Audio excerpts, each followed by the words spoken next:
सफल नहीं होता, ये गलत शब्द है। सफल नहीं होगा, अभी कोई चालाकी से सफल हो सकता है। रावण जैसा कोई चालाक पुरुष था, सब विद्याओं का ज्ञाता, परम चालाक था। काल निमित्त से बढ़कर कोई चालाक था?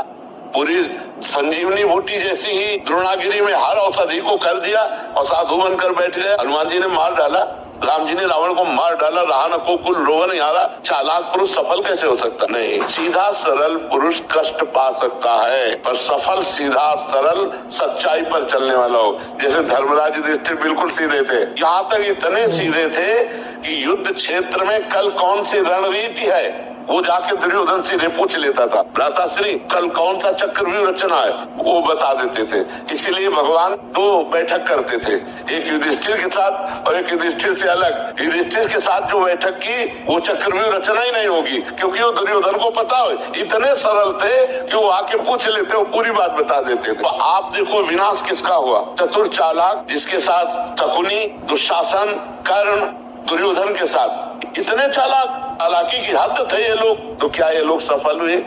नहीं, सफल हुए सीधे साधे युधिष्ठिर जी महाराज। तो चालाक पुरुष तुम्हें सफल होते नजर आएगा, लेकिन सफल नहीं हो सकता। सीधा साधा पुरुष तुम्हें दुख भोगते नजर आएगा, लेकिन वो दुख भोगेगा नहीं, आगे चलकर वही विजय को प्राप्त होगा। थोड़ी यात्रा ऐसी है जिसमें संशय हो सकता है देखकर कि बेईमान, दुष्ट, चालाक, कपटी पुरुष उन्नति को प्राप्त हो रहा है और धर्मात्मा, ईमानदार दुख को प्राप्त हो रहा है। लेकिन परिणाम में वो सही चल रहा है, उसका सही परिणाम होगा, और जो गलत चल रहा है उसका गलत परिणाम होगा पक्का। उसका पुण्य उसको साथ दे सकता है, लेकिन जो जीवन का परिणाम है वो ये पद नहीं है। मरोगे तो तुम्हारे साथ पद नहीं जाएगा, तुम्हारे साथ रुपया नहीं जाएगा, अच्छाई जाएगी, तुम्हारे सत्कर्म जाएंगे।